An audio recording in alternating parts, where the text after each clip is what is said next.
Bursa calon pengganti Panglima TNI Marsikal Hadi Cahyanto kembali bergulir dan memanas sebelum masa pensiunnya pada November 2021.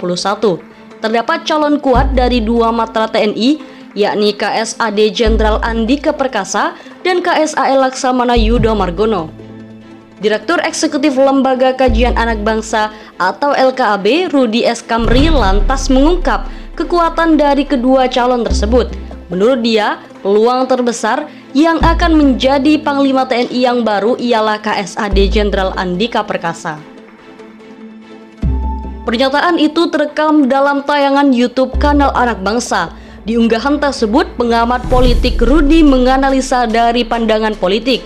Andika dari segi kekuatan politis lebih unggul daripada Yudo, sehingga peluangnya makin besar, ungkap Rudi Selasa 15 Juni 2021. Rudi menjelaskan bahwa Jenderal Andika pun memiliki pengalaman yang luar biasa di Angkatan Darat. Selama 3 tahun jabatan sebagai KSAD, Andika memiliki dukungan politik yang luar biasa. Meski diprediksi tidak akan lama menjabat sebagai Panglima TNI, Andika berhak mendapat jabatan lantaran kinerjanya yang cukup terstruktur. Melihat personal, status Andika sebagai menantu Jenderal TNI Purna Hendra Priyono menjadi catatan khusus, sebab hal itu bisa menjalin kedekatan. Selain itu, Rudi beranggapan Presiden Joko Widodo tidak mengikuti tradisi matra di TNI untuk menunjuk sebagai Panglima. Dengan demikian, peluang Jenderal Andika sebagai Panglima TNI masih terbuka lebar. Rudi bahkan memprediksi bahwa pergantian Panglima TNI akan segera dilaksanakan pada beberapa waktu ke depan, sebelum masa pensiun dari Marsikal Hadi. Di sisi lain, anggota Komisi 1 DPR Robi Adityo Rizaldi berharap pemerintah tidak terlalu mepet dalam menyampaikan surat kepada DPR tentang pergantian Panglima TNI Marsikal Hadi Cahyanto yang pensiun pada November 2021. Politikus Partai Golkar itu mengatakan akan lebih baik jika beberapa bulan sebelum Marsikal Hadi pensiun, pemerintah sudah menyurati DPR tentang pergantian orang nomor 1 di institusi militer itu. Jadi, maksudnya jangan 1 bulan sebelum dia pensiun, baru ada surat dari pemerintah, kata Bobi di gedung DPR, Jakarta, Rabu 9 Juni 2021. Pria kelahiran Jakarta itu mengaku tidak ingin proses pergantian Panglima TNI seperti penunjukan Dubes Indonesia beberapa waktu lalu. Kala itu, kata dia, pemerintah menyampaikan surat penunjukan Dubes Indonesia dalam waktu yang mepet.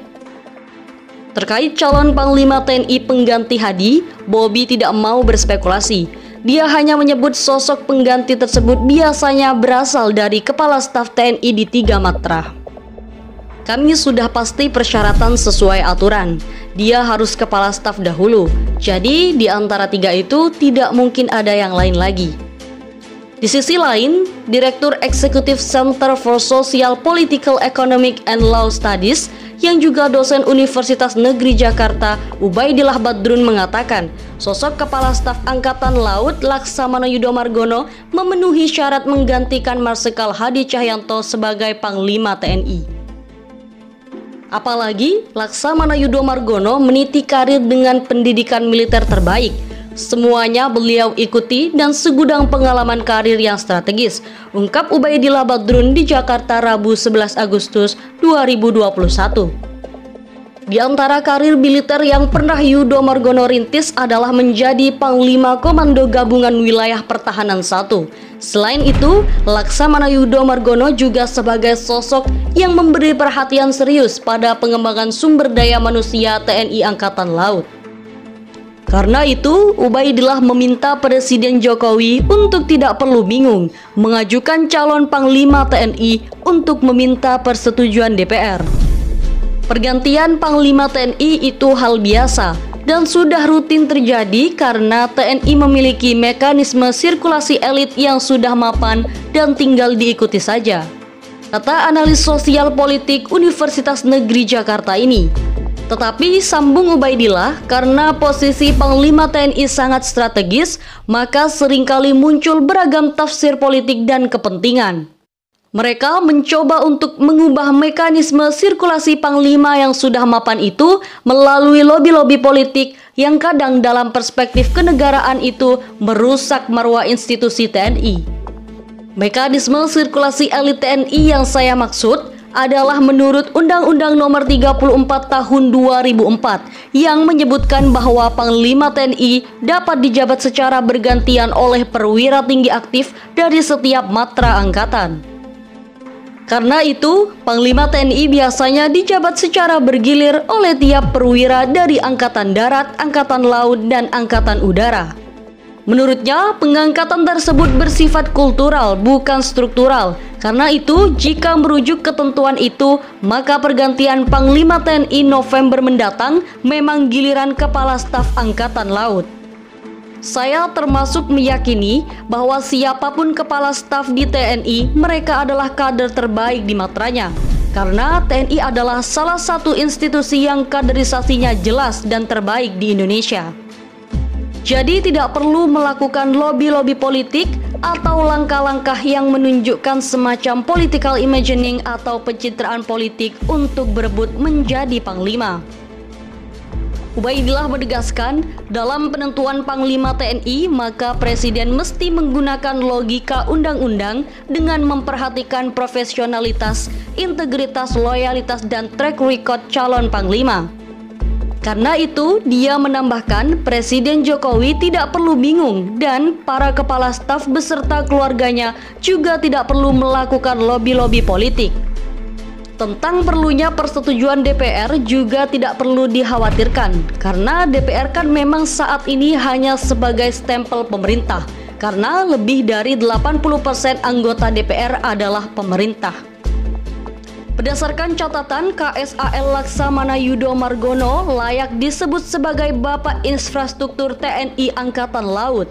Alasannya, Yudo dinilai mampu menggenjot infrastruktur demi cetak prajurit profesional.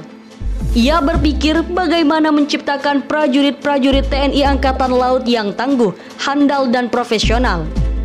Maka tak mengherankan jika program prioritasnya urut pertama adalah pembangunan sumber daya manusia. Tindak lanjut pemikiran Yudo dengan menerapkan kebijakan pembentukan Satuan Pendidikan dan Latihan atau SADIK di 3 tempat yang berbeda. 3 lokasi SADIK kesemuanya berada di luar Jawa, yakni wilayah barat di Tanjung Uban, wilayah tengah di Makassar, dan wilayah timur di Sorong. Bahkan, KSAL Laksamana Yudo Margono sekaligus mengawali rekrutmen khusus untuk Papua, baik Bintara maupun Tamtama, dengan tujuan pemerataan keahlian prajurit TNI Angkatan Laut supaya merata di seluruh Indonesia. Wujud aplikasi pemikiran Yudo Margono adalah mulai menggenjot pembangunan infrastruktur di berbagai bidang, terutama bidang yang berkaitan mencetak prajurit yang berkualitas, karena sumber daya manusia TNI Angkatan Laut yang unggul akan berkontribusi pada kecepatan kemajuan bangsa Indonesia. Hal ini selaras dengan program pemerintah dalam mencetak manusia-manusia Indonesia yang unggul dari Sabang sampai Merauke.